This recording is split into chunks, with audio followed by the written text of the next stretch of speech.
selon toi, c'est quoi le plus gros problème de notre société et on fait comment pour le régler? Le plus gros problème de notre société, c'est que les gens croient que la démocratie, ça s'applique pour comprendre le monde. Tu vas savoir qu'est-ce qui est vrai, qu'est-ce qui est factuel. Et les gens croient que si la majorité pense un truc, alors c'est vrai. Donc le plus gros problème, c'est le problème de perception, de mimétisme. Et finalement, c'est impossible d'avoir un débat dépassionné ou de regarder les faits. C'est pour ça que j'aime bien la blockchain. Sur la blockchain, tout est visible.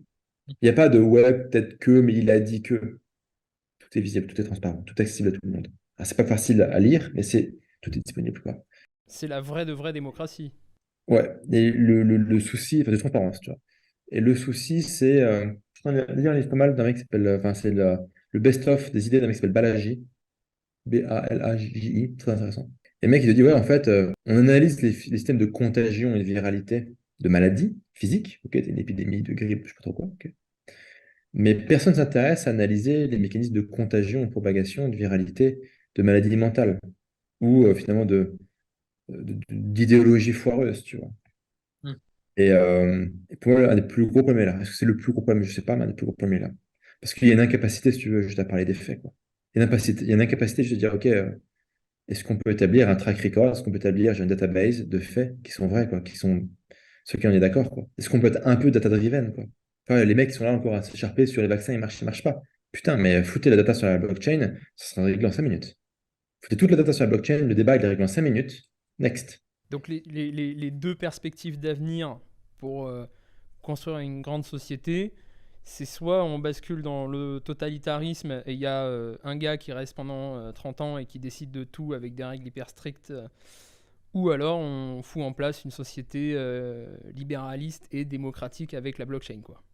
Bah, soit c'est une logique de centralisation, soit c'est une logique de décentralisation, fondamentalement. Les deux ont des avantages et des inconvénients. L'inconvénient de la décentralisation, c'est que le processus décisionnel est long et brouillon, et que les gens ne sont pas encore éduqués et responsabilisés à prendre des décisions. C'est ça la question de fond, c'est est-ce qu'on peut laisser n'importe qui décider de choses importantes? Parce que je pense, moi ça doit être, c'est plutôt mon point de vue, je pense que si on va pas vers un truc 100% démocratique, c'est parce que je me mets à la place de si j'étais un décideur. Quand je vois que le mec à qui je parle, il regarde TPMP et BFM TV toute la journée et qui met des commentaires sur les vidéos TikTok, je me dis que ce mec-là, c'est normal qu'il ait pas le droit de décider en fait. Ce... En fait, ça peut être fait différemment. Tu vois, tu peux te dire, tu peux faire tout graduellement. Tu peux dire, par exemple, que tu vois, quand il y a une loi qui va être votée, il y a les députés qui vont voter, très bien, ou les sénateurs, machin, ok, très bien, bon, les élus, on va dire. Et qu'en fait, les élus, ils vont représenter, mettons, 70% du poids. Et qu'après, il y a les 30% restants, ça sera voté par les gens sur leur application mobile sur la blockchain. Donc, c'est infalsifiable. J'ai juste se déplacer pour voter, c'est complètement con, quoi. Oui, c'est vrai, Et faut du coup, pas tu vois, appuyer les sur un mecs, bouton. ils ont un impact sur la décision qui est significatif, mais t'es pas en roue libre complète.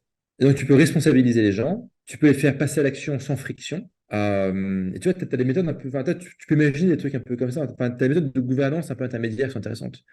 Tu vois, dans le Web3, souvent, ce qui se passe, c'est qu'on crée des DAO, donc Decentralized Autonomous Organization, c'est tous les gens qui détiennent un token ont un pouvoir de vote sur des décisions. Très bien. Et en fait, déjà, au début, les mecs qui votent pas vraiment. Au début, c'est une autocratie pour avancer rapidement, créer un produit, tout ce qui est les ingénieurs, etc. Très bien, ok. Après, on va faire une démocratie. Après, on va faire venir, ouais, on fait une forme d'oligarchie, on va dire, quoi. Donc, il y a les gros investisseurs, les VC qui vont arriver, qui vont aussi peser, qui vont pouvoir voter, etc. Après, progressivement, on va aller vers une démocratie un peu plus liquide, où voilà, on va émettre plus de jetons pour les distribuer à la communauté et aux gens qui utilisent le protocole, et qui vont avoir un pouvoir de vote. Donc, très progressivement, on passe de l'autocratie à l'oligarchie, à une forme de démocratie liquide, quoi.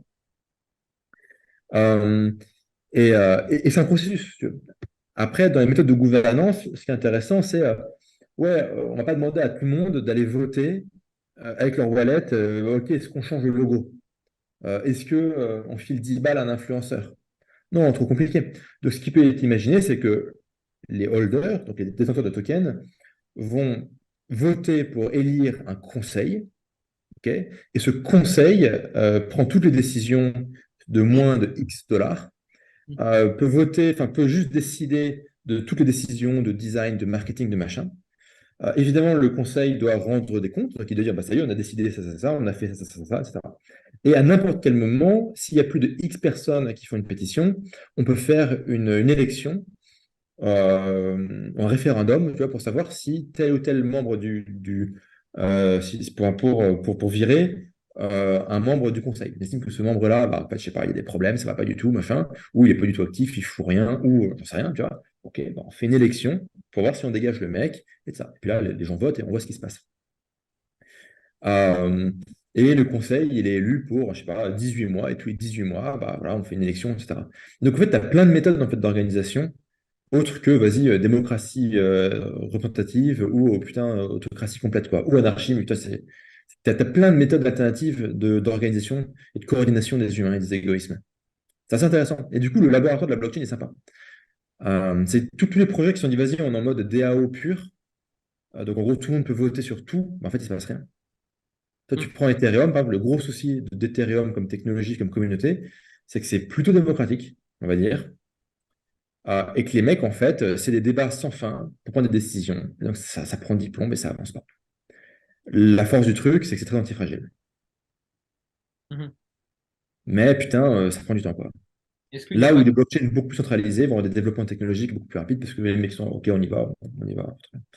Et de toute manière, dans ces projets-là, il va y avoir les fondateurs et les VC qui vont détenir 60% des tokens. De toute manière, le vote, il est plié. Voilà, quoi. Voilà. Donc, c'est plus rapide. Bon.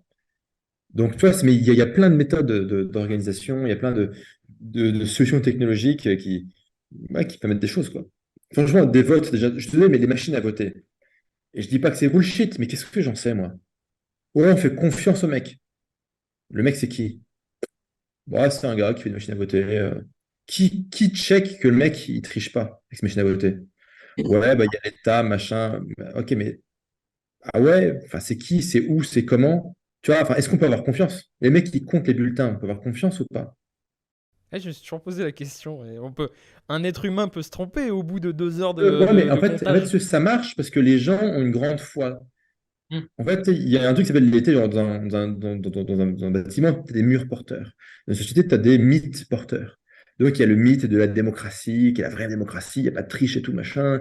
Il y a le mythe des droits de l'homme, il y a le mythe un peu du récit national, etc. Et les gens, en fait, il y a ces mythes-là qui font que la société fait société et que ça se pète pas la gueule, quoi. Et c'est parce qu'il y a ces mythes-là que les gens, ils ont une confiance aveugle. Mais là, mais en réalité, c'est trust me bro, hein, parce que, je veux dire, voilà. Et si après tu vois que l'État est quand même très souvent incapable de remplir sa mission dans les services publics élémentaires, comme ramasser les ordures, nettoyer les rues, prendre soin, je dirais, des faibles, des vieux, des malades, des gens dans le besoin, protéger l'intégrité physique des citoyens ou des gens qui vivent sur le sol français, quoi. Quand tu vois qu'en gros, sur toutes les missions de base, c'est des bandades, bah, peut-être que la mission de compter les votes, elle n'est pas bonne non plus, quoi. Peut-être, tu vois. Peut-être pas. Tu mets de la blockchain là-dedans, tu as réglé le truc, hein. Pas très compliqué à faire, hein. C'est juste une décision politique. Et dire, le fait qu'ils n'aient pas envie de l'adopter, c'est vraiment pas compliqué technologiquement. C'est pas dur. Tu penses que c'est un manque de compétences ou un manque de vision ou un euh, Ou peut-être que ce serait quand même emmerdant voilà, que Gugus n'importe qui puisse donner son avis quoi. je sais pas. Donc soit c'est un manque de vision, soit un manque de compétences, soit c'est pas dans leur intérêt. Peut-être, peut-être pas. Le fait même de ne pas savoir crée déjà en fait une forme de défiance, tu vois. D'accord. Mais ma question c'est bien beau cette utopie de tout le monde peut voter, tout le monde peut donner son avis avec un truc infalsifiable qu'on ne peut pas discuter, c'est des faits, c'est beau, c'est propre, c'est des données. C'est pas mal déjà. Mais est-ce qu'il n'y a pas est-ce qu'en gros le système actuel avec des gens qui décident et des gens qui votent pour ceux qui décident, il va pas se rebasculer dans la blockchain et finalement la finalité c'est que ok on vous donne l'illusion que vous avez le droit de voter avec votre téléphone, c'est génial, c'est de la blockchain, mais en fait on s'en branle parce qu'on peut quand même mettre un 49.3 spécial blockchain V2. Bah, c'est pas intéressant qu'il y ait des pouvoirs et des contre-pouvoirs. Qu'il y ait des pouvoirs de veto, des pouvoirs de référendum, des pouvoirs de référendum d'initiative populaire, c'est comme ça. Donc après, si tu veux, c'est un jeu de gouvernance, c'est un jeu d'institution, de faire évoluer les choses pour trouver des pouvoirs, des contre-pouvoirs. Et normalement, un cadre politique sain et un personnel politique sain veut chercher justement à toujours améliorer un système de pouvoir et de contre-pouvoir pour aller vers l'antifragilité dans le bénéfice, enfin, au bénéfice de tous, quoi. L'autre élément qui est intéressant sur la blockchain, c'est la notion de transparence.